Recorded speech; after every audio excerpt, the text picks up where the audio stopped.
Olá a todos, Shalom, Shalom, sou o pastor José Orlando. Estamos aqui na nossa última aula do nosso curso básico em Teologia Sistemática Livre da FATEM, juntamente com a FATECOM.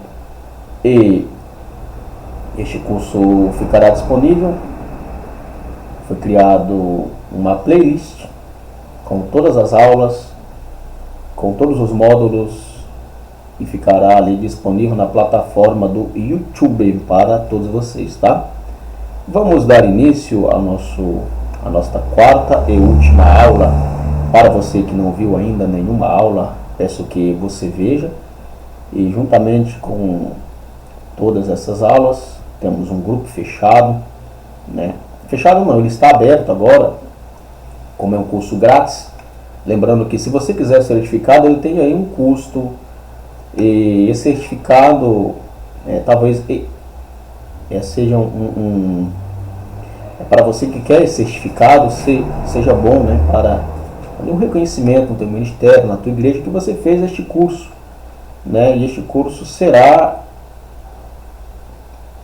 bom para o teu crescimento espiritual também, né, e para o teu crescimento filosófico também, né, teológico, dentro da teologia, né. Vamos iniciar aqui essa introdução aqui no módulo 4, a morte de Cristo, né. O que foi a morte de Cristo? A morte de Cristo foi em lugar dos pecadores, ou seja, era para nós estarmos no lugar de Cristo, né, que Cristo não tinha pecado nenhum, né. Nós somos pecadores, redimidos na verdade, mas somos pecadores, né? Este conceito de explicação vicária é um sinônimo para essa expressão e substituição penal, de modo que a significar que Cristo sofreu a punição do pecado de outros em lugar deles, né? Está aqui na primeira epístola de Pedro, versículo 3, 18, né? A parte B aqui, evidências da expiação vicária no AT. Essa sigla significa Antigo Testamento. Esse conceito aparece na oferta de animais por pecados cometidos pelos ofertantes. Ou seja, deixa eu resumir isso aqui para vocês, tá? Deus, né? Elohim, um dos seus nomes originais, ele exigia um animal sem mancha, né? E para aquele que pecasse ali, transmitisse seu pecado para o animal era sacrificado nisso, né?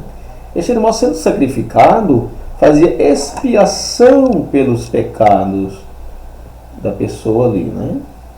Ele juntamente com o sacerdócio oferecia esse sacrifício para Deus, e esse era o sacrifício, né? O animal não poderia ser com mancha, né, nenhuma, tinha que ser um animal ali totalmente sem mancha, né, sem mácula, vamos dizer assim, né, sem mácula. E temos aqui, oferta de animais por pecados cometidos pelo ofertante, é isso. Resumindo, é isso. Isaías expôs de modo profético o caráter expiatório do vicário, expiatório e vicário da morte de Cristo. Isaías 53, assim como eu disse na terceira aula, quem não viu, vá lá no YouTube e veja no módulo 3, eu falo sobre isso, né? Eu dei uma resumida bem grande, mas eu falei sobre isso. A morte de Cristo foi para a redenção dos nossos pecados. O conceito de redenção significa libertação mediante um pecado, mediante um pagamento, né?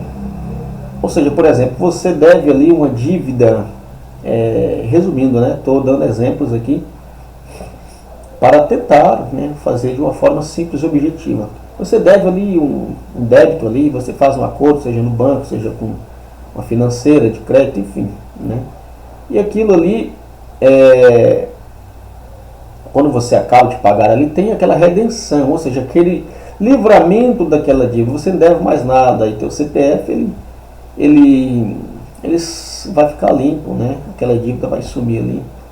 Foi isso que Cristo fez, né? A nossa dívida com Deus, a partir da hora que você o aceita o sacrifício de Cristo, aceita que Ele morreu na cruz do Calvário, aceita que Ele realmente levou sobre si as nossas dores, como está no livro do profeta messiânico Isaías, você tem a vida eterna, né? Mas você tem que crer, meus amados, tem que acreditar mesmo, né? Se você tem dúvida, como diz a palavra de Deus, se você tem falta de fé, peça a Deus, a qual Ele dá ali com alegria, com abundância, enfim, Ele vai te dar a fé para que você possa crer, né?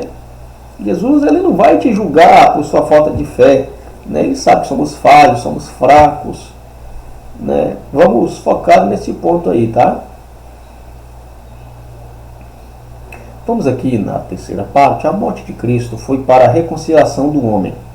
Ou seja, o homem, ele, desde Adão, ele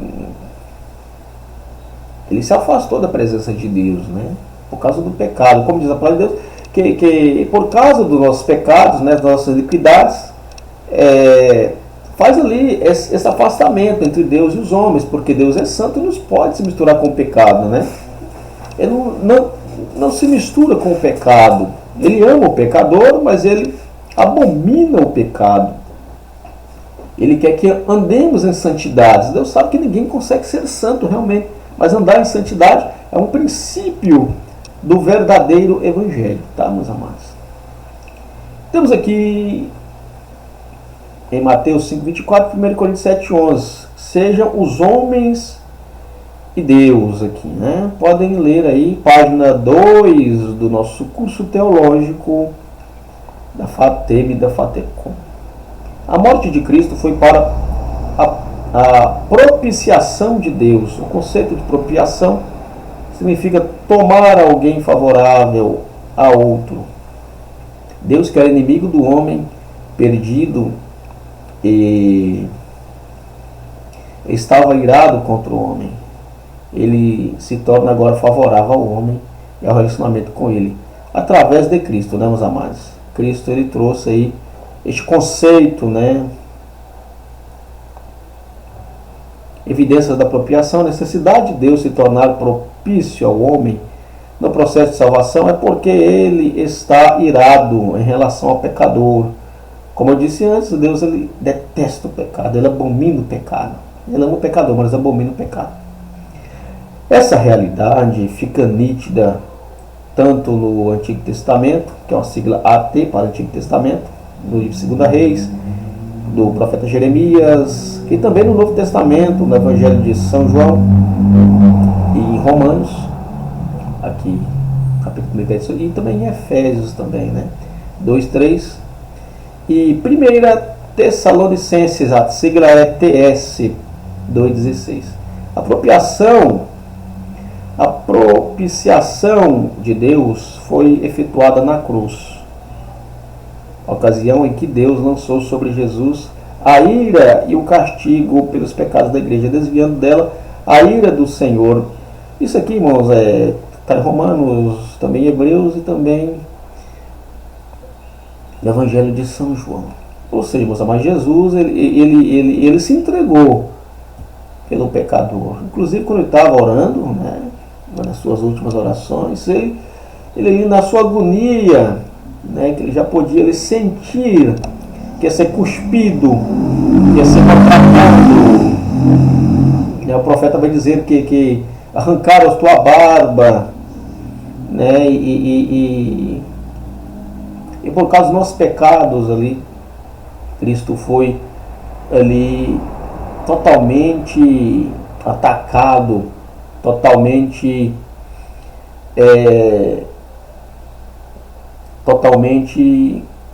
sofreu, né, por nós, totalmente se entregou, né, se fez oferta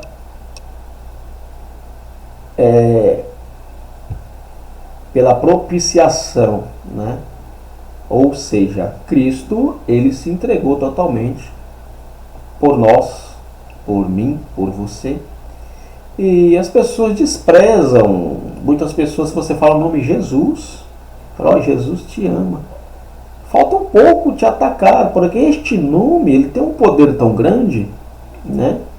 que quando o inimigo escuta este nome, o inimigo da igreja, o inimigo do evangelho, ele se ira. E o homem que não está dentro da palavra de Deus, ele está fora. O próprio Cristo, ele vai dizer que aquele que crê e for batizado será salvo. Aquele que não crê, ele já está condenado. O que é não crer? Não crer na salvação. Não crer que Cristo se entregou, se fez oferta pela propiciação dos nossos pecados, né? Essa pessoa já está condenada, e segundo a palavra de Deus, a não ser que se arrependa dos seus pecados. E eu não quero falar de uma forma religiosa, tá, meus amados? Estou tentando repassar aqui, resumindo, fazendo esse resumo aqui, tá? Talvez você veja, está muito religioso. Não, estou tentando explicar a você o que a palavra ela diz, né, meus amados? Aquele que crê, for batizado, será salvo. Aquele que não crê já está condenado. Enfim, é desta forma, né? Cristo ele está disposto ali a perdoar os teus pecados, a perdoar as tuas falhas, desde que você o aceite como o único suficiente salvador da sua vida. Tá bom? Estudo o resultado da salvação. Vou pular essa parte aqui. Você pode ler da justificação, página de número 2. Eu preciso ir para capítulo 3, verso número, capítulo 3 desta apostila. O julgamento da natureza pecaminosa. Vou passar o mouse aqui, vou dar uma grifada para ficar fácil para você. Eu vou aqui e vou resumir no fim da lei, tá? O julgamento livra o crente do poder do pecado. O poder do pecado está ligado à velha natureza do homem perdido. Pela fé, a morte de Cristo passa a ser nossa própria morte, de modo que essa velha natureza é julgada e condenada. A justificação está em Romanos 6,7, o resultado é a certeza de que um dia essa velha natureza deixará de existir e a realidade de uma nova natureza já no presente. O julgamento livra o crente do domínio do pecado. O texto de Romanos 6,1, 14 é claro ao demonstrar que o resultado da anulação do poder da velha natureza tem como resultado o fim da escravidão do pecado. Ou seja, se você é um pecador não redimido, você é escravo do pecado, tá? Que obrigava a pessoa a cometer pecados e servir a Satanás. E a possibilidade de andar em obediência a Deus, fugindo do pecado. Comunhão familiar com Cristo, parte 3. A morte de Cristo dá ao crente o privilégio de ter comunhão com a família de Deus. Contudo, há duas condições para que o desfrute desta comunhão. A primeira, letra A, conformar-se ao padrão da luz, que Jesus é a luz que veio ao mundo, e confessar os seus pecados. Ou seja, você, quando aceita Cristo, quando Cristo te aceita, Ele te aceita desde o teu nascimento, tá? Estou fazendo uma alusão aqui, estou fazendo uma construção, uma conjectura. Você confessa que Cristo é o Senhor. Faça uma confissão dos seus pecados, abrindo mão de tudo aquilo passado, que Deus não leva em conta o tempo da ignorância, tá, meus amados? Independendo do que você tenha feito, dependendo do que os irmãos tenham feito, desde que arrependa realmente e totalmente de seus pecados. Tá? E o fim da lei, a morte de Cristo trouxe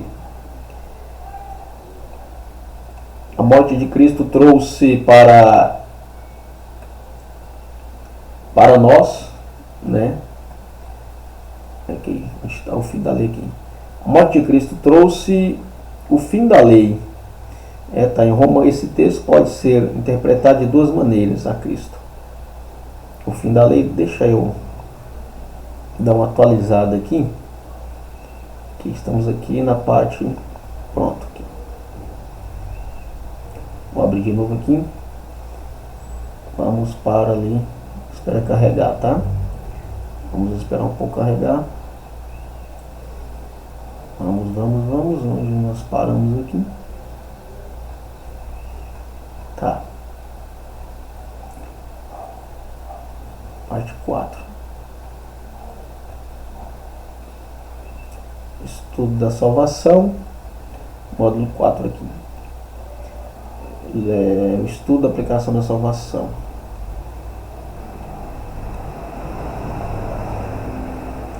Fim. Né? E nisso nós temos por base algumas teorias da expiação de Cristo, né? Aqui, ó. Vamos continuar. Essas teorias da expiação está na página 16, tá? Resgate paga Satanás, Orígenes. A morte de Cristo satisfaz as acusações de Satanás contra o homem. Recapitulação de Irineu 130-202. Jesus viveu todos os estágios da vida humana, revertendo o curso determinado por Adão, ou seja, foi o segundo Adão, em obras, tá, meus amados? A sua obediência compensou a desobediência, a sua obediência compensou a desobediência de Adão. A Selma Cantuária, 1033 a 1109. A extensão da expiação. Os pontos de vista, mas eu vou pular aqui. Há uma parte muito importante. Essas aqui são todas importantes, tá? Mas eu quero que você reveja isso aqui, leia, que eu estou tentando resumir para que não fique tão grande a nossa aula, tá, meus amados? Estudo da aplicação da salvação, do conhecimento. O convencimento está na página 19, tá? O convencimento é realizado pelo Espírito Santo, em João 16, 8 e 11, aí, no Evangelho de São João. Não é o mesmo que conversão, mas é a ação do Espírito Santo a fim de convencer o perdido do seu pecado. Atividade similar recomendada no Evangelho de Mateus 18, 15. O objeto do convencimento é o pecado, a justiça e o juízo. Como consequência, o homem percebe que é pecador, que Jesus é Deus e santo, que haverá punição caso não se reconcilie com o Senhor. Isso aqui aconteceu no Novo Testamento, tá? Com Ananias e Zafira, venderam uma certa propriedades e um estava ligado ao outro e tentaram mentir ao Espírito Santo desta oferta aí, né? E não se arrependeram e morreram. O preço do pecado é a morte, o salário do pecado é a morte. O que é o chamado? O chamado geral, em 7 sentidos, Deus chama toda a humanidade para vir a Ele. No Evangelho de São João 7,37. Esse chamado, contudo, não tem nem o poder e nem a intenção de atrair e converter todos os que são chamados, mas apenas os eleitos, né? Chamado efetivo. Esse é o chamado, parte B. Esse é o chamado feito apenas aos eleitos de modo a convertê-los. Esse chamado pela soberania de Deus é segundo sua graça irresistível, sempre é seguido pela fé e pela salvação. Temos aqui os versículos referentes a isso. Podem ler. Regeneração, parte 2. Regeneração tem um sentido de novo nascimento e aponta para uma nova natureza. No Evangelho de Mateus e no Evangelho de São João aqui. Podem pegar essas referências. São referências, tá? Também significa nascer do alto. Esta regeneração se dá pela ação e vontade de Deus. No Evangelho de São João e Tiago, por intermédio do Espírito Santo. No Evangelho de João 3,5. Segunda pessoa crê no Senhor Jesus como resultado da regeneração. O novo homem tem uma vida que combina com a sua natureza, uma vida que dá frutos. O Evangelho de São João, temos aqui a referência 2,19. Essa referência aqui. O estudo da segurança da salvação, a evidência bíblica, Você pode ler, que são mais que referências, tá? Podem ler as referências aqui. Está em Romanos, está em Evangelho de São João e Carta de Paulo aos Romanos e em Hebreus 6:4-6, passagens problemáticas. Estudo da identidade do Espírito Santo, 35, isso aqui é importante, vamos focar um pouco nisso aqui. O Espírito Santo ele tem uma personalidade, né? Vamos aqui. O Espírito Santo não é uma força, não é uma energia cósmica ou a personificação do poder de Deus. Ele é uma pessoa. A terceira pessoa da Trindade, isso já entra no campo da pneumatologia. A Bíblia é generosa ao apontar essa realidade. O Espírito Santo possui atributos pessoais. Ele é inteligente, ele tem emoções, ele tem vontade própria. Aqui são alusões aos versículos, né? A parte do Espírito Santo tem atitudes de uma pessoa.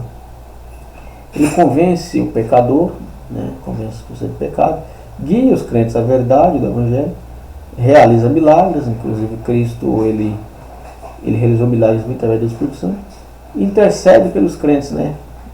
Ele intercede por nós juntamente ao Pai. O Espírito Santo recebe atribuições que somente uma pessoa poderia receber. Deve ser obedecido, pode-se mentir a ele, né? Como eu disse antes, Ananias e Zafira mentiram ao Espírito Santo. Pode ser resistido, né? Você pode resistir e pode ser entristecido. A palavra de Deus vai não entristecer o Espírito Santo aqui, em Efésios 4. E pode ser ultrajado, faz falar em Hebreus 10:29. O Espírito Santo é relacionado de modo pessoal, se relaciona de modo pessoal com as outras pessoas, com os apóstolos, está em Atos dos Apóstolos 15:28, e com o próprio Jesus no livro de São João 16:14. E ele é divino, a divindade dele está aqui. O Espírito Santo não é apenas uma pessoa, ele também é Deus. O Espírito Santo possui nomes divinos. O Espírito de Deus, 1 Coríntios e em 2 Coríntios. O Espírito de Cristo, Atos 16. O Espírito Santo possui atributos divinos. Ele é onisciente, ele é onipresente e é onipotente também. E as referências bíblicas aqui. E vamos para o estudo 35, a habitação do Espírito Santo no crente. Ou seja, você é um templo do Espírito Santo de Deus. Você é um templo do Pai, né? A partir do Pentecostes que é em Atos capítulo número 2, tá? Ele tem uma atuação peculiar na Igreja de Cristo. As ações são descritas nas páginas do Novo Testamento. As pessoas habitadas. O Espírito Santo habita em todos os crentes. Aqui estamos as referências, tá? A partir da ausência do Espírito Santo em uma pessoa é um sinal obrigatório. Essa habitação também é chamada de unção, né? A ausência do Espírito Santo é uma pessoa, um sinal obrigatório da sua incredulidade e da ausência da salvação. Romanos, aqui também em 1 Coríntios. Esta cronologia da habitação do Espírito Santo, um momento que o crente é selado com o Espírito, ou seja, ele recebe a habitação do Espírito Santo, ou seja, a conversão, quando alguém crê em Cristo e é justificado por Deus, né, imediatamente, obrigatoriamente, ele é habitado pelo Espírito Santo. Está em Atos 2:38 e em 2 Coríntios, capítulo 1, 21 e 22 versos, né? O tempo da duração da habitação do Espírito Santo no crente coincide com o tempo total e até o final da vida daqueles que serão redimidos na existência sem medo ao pecado, sobre o Coríntios e também aos Efésios e Tessalonicenses também. Os efeitos desta habitação do Espírito Santo, do Paracletos. O fato do Espírito Santo habitar naqueles a quem ele regenera produz alguns efeitos. produz aqui a segurança. O Espírito Santo foi dado como um penhor, ou seja, uma garantia de sua habitação e a sua segurança, que a promessa que Deus há de efetivar a obra que iniciou em nós. E as referências, né? Como sempre, Efésios. Aqui temos as referências aqui. E, parte B, a sua purificação. A pessoa do Espírito Santo, no crente, além de efetivar uma influência positiva na edificação. Deixa eu pular, deixa eu voltar aqui. O momento em que o crente ele é selado pelo Espírito Santo, ou seja, ele recebe a habitação do Espírito Santo, e a conversão, quando alguém crê em Cristo, é justificado por Deus imediatamente, obrigatoriamente. O tempo da adoração, como acabei de ler em 2 Coríntios e Efésios aqui, Tessalonicenses. Os efeitos, temos as referências, a purificação e a parte B. A presença do Espírito Santo no crente, além de efetivar, né, eu já acabei de ler, a influência positiva na edificação e na santificação, no livro de São João, aqui também em Gálatas, também inibe atos de pecado em 1 Coríntios e Efésios 4:30. E o Espírito Santo também ele distribui os dons espirituais, né? Vamos ler aqui uma tarefa importante do Espírito Santo em relação à Igreja de Cristo é a concessão de dons espirituais. Dons espirituais são habilidades especiais dadas pelo Espírito Santo aos crentes com a finalidade de edificar a Igreja por meio do serviço. 1 Coríntios 12:7 fala a respeito dos dons do Espírito Santo. E os dons vários, 1 Coríntios 12:4, que sejam distribuídos segundo a vontade de Deus, 1 Coríntios 12:11. O que não são, é necessário fazer alguns alertas sobre as características que os dons espirituais não têm. Ele não depende do lugar, vou grifar aqui, não depende do lugar onde ele é usado. O dom pode ser usado dentro ou fora da igreja, em qualquer lugar do mundo. Não precisa de um cargo específico.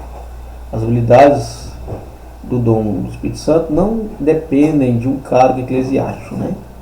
Ou seja, não é pastor, não é bispo, não é nada que somente ele vai receber o dom do Espírito Santo, né? Qualquer irmão crê em Jesus pode receber os dons do Espírito Santo.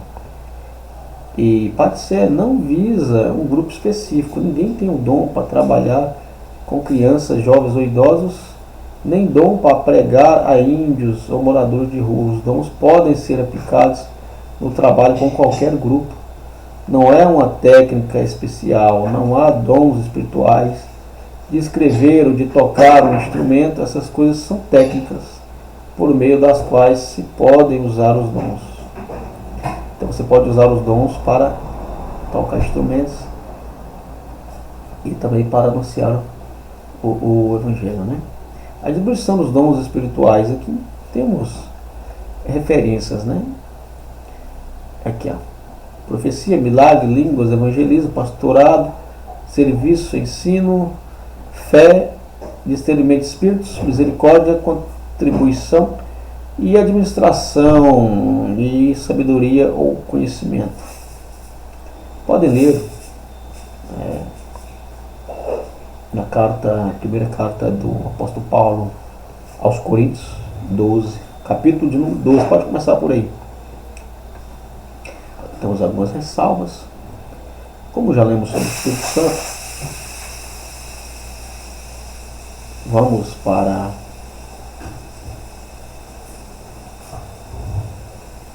quase no final, tá? Isso aqui são apenas resumos, né?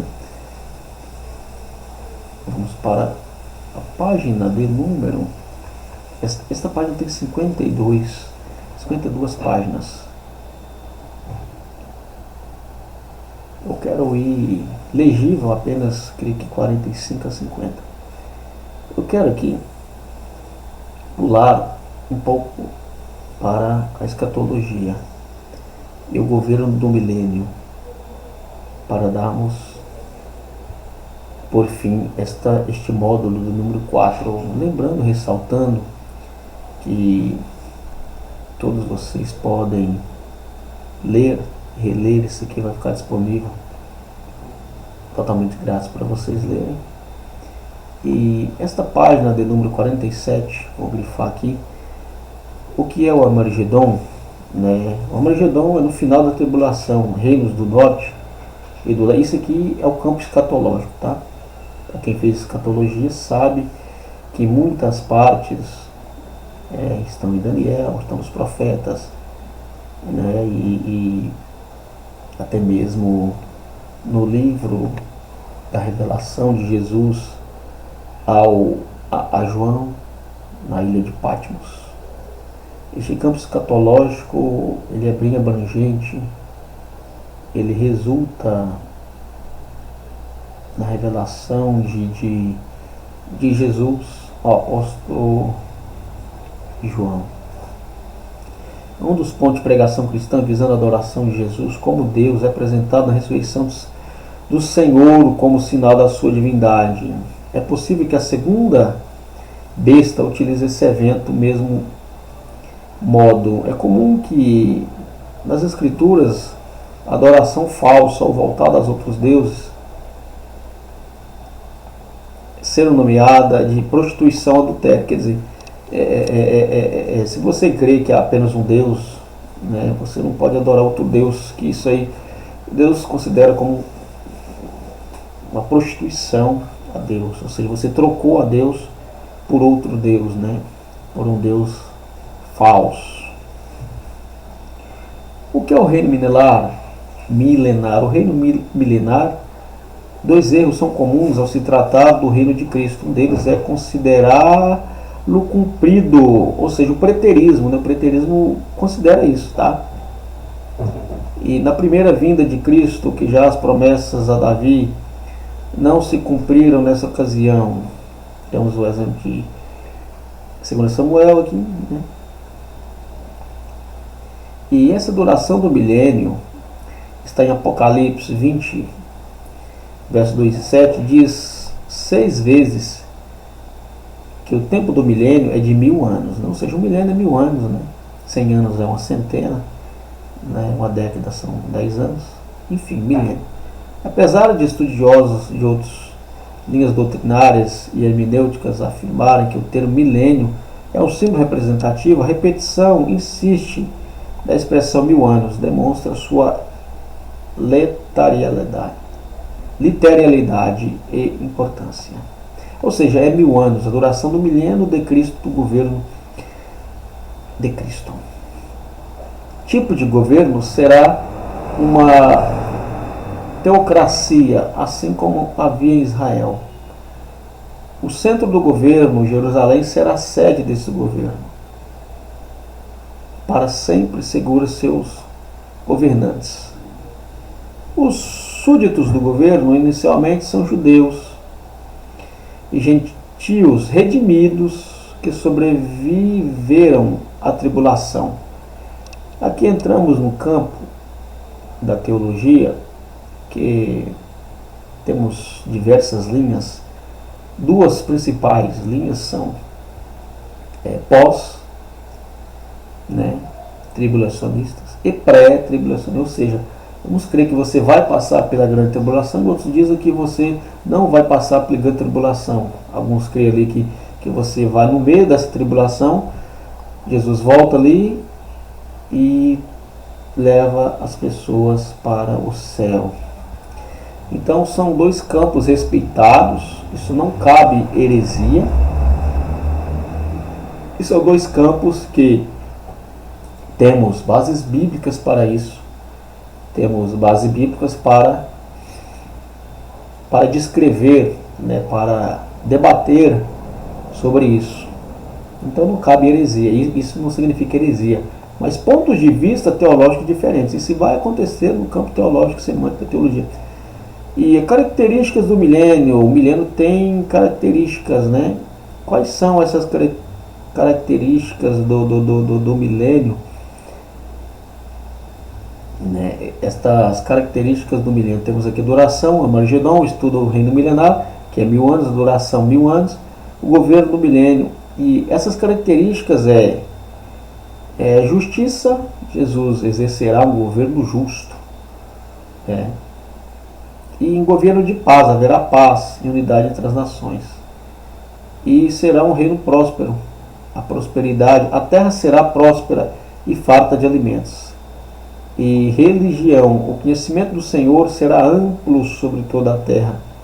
O templo de Jerusalém estará em funcionamento e sacrifícios serão oferecidos. Alguns dispensacionalistas acreditam que tais sacrifícios terão valor memorial, enquanto outros acreditam que farão purificação cerimonial. Haverá a observância de dias e festas. E os julgamentos futuros, essa aqui para terminar, e o julgamento das obras dos cristãos, seremos julgados ali segundo as nossas obras. Embora não seja especificado a prova, é provável que esse julgamento ocorra logo depois do arrebatamento. As passagens principais que falam desse julgamento são 1 Coríntios e 2 Coríntios aqui, 3:10 e 5:10. O chamado Tribunal de Cristo. A palavra para isso é bema. Tribunal de Cristo, a palavra bema. Aqui não está escrito, mas a palavra no original é essa, a palavra bema. Tribunal de Cristo, ou trono de Cristo, enfim. Tribunal de Cristo. Julgará somente crentes, não para condenar qualquer um deles, mas para avaliar e premiar suas obras. Esse exemplo, esse templo e seu culto são descritos em Ezequiel, profeta Ezequiel 40, 48. A referência a Davi nos textos de Jeremias 39 e Ezequiel é tipológica, outras passagens que evidenciam que as obras dos crentes passam por avaliação e serão recompensadas no futuro pelo Senhor, Esse julgamento dos santos do Antigo Testamento, livro de Daniel 12:3, fala da premiação dos sábios, ou seja, dos salvos, de modo geral, associado tal acontecimento à ressurreição e condenação dos ímpios, o que, segundo Apocalipse 20:11-15, acontecerá no final do milênio, ou seja, no final ali do reinado de 1000 anos, portanto, excluindo a igreja cuja ressurreição se dá no arrebatamento. Parece, aqui tem uma referência, 1 Tessalonicenses, você pode ler caso queira. Parece que os santos do Antigo Testamento, a sigla é AT, em maiúsculo, ressuscitarão e serão premiados somente no fim do milênio. É o que nos parece, Contudo, é importante notar que é comum profetas do Antigo Testamento falarem de um evento como se fosse único, e no Novo Testamento desmembrar seu cumprimento em mais de uma ocasião, essa revelação progressiva.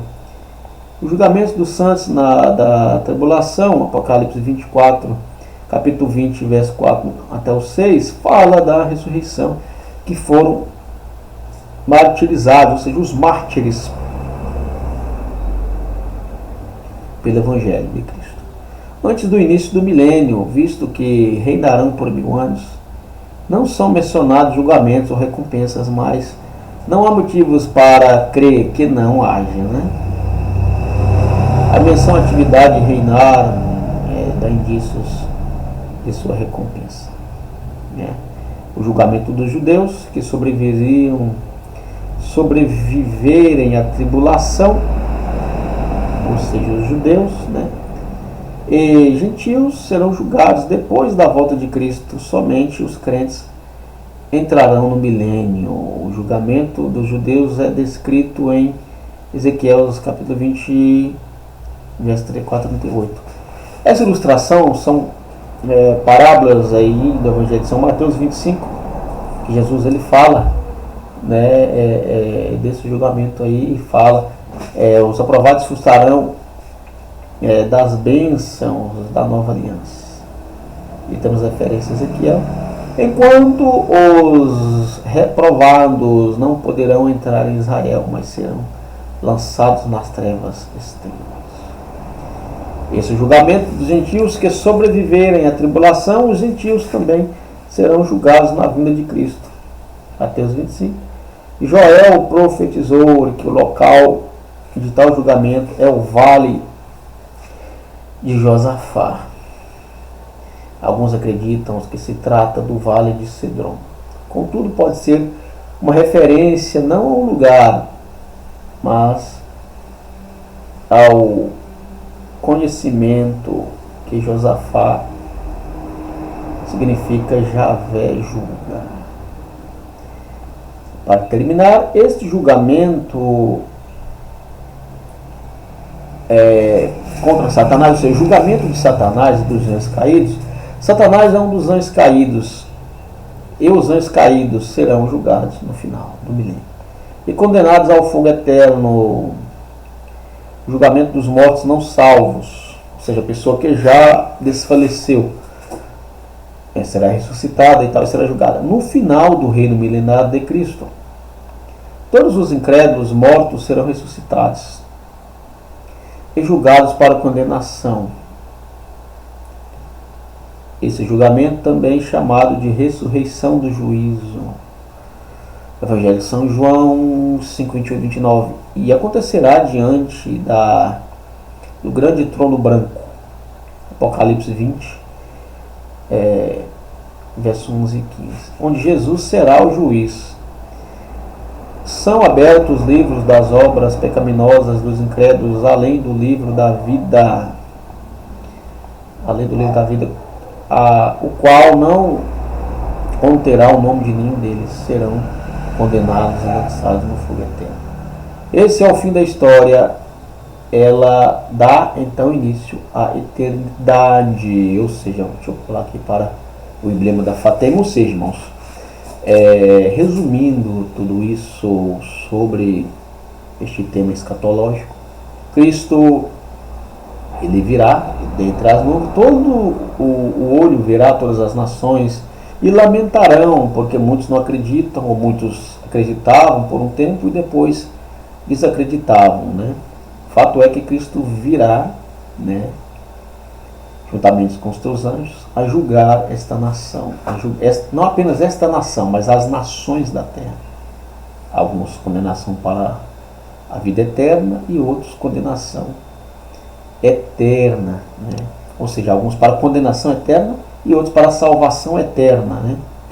Que este curso possa te abençoar grandemente. Tentei resumir da melhor forma possível para que este curso possa servir para você que talvez já tenha feito teologia, né, ressaltando algumas coisinhas. Que Deus te abençoe. Esse é o final do nosso curso. Shalom, shalom. Será disponibilizado no final deste curso uma prova teórica sobre algumas perguntas que foram aqui ressaltadas neste curso. Fiquem na paz e na graça do Senhor Jesus. Shalom, shalom.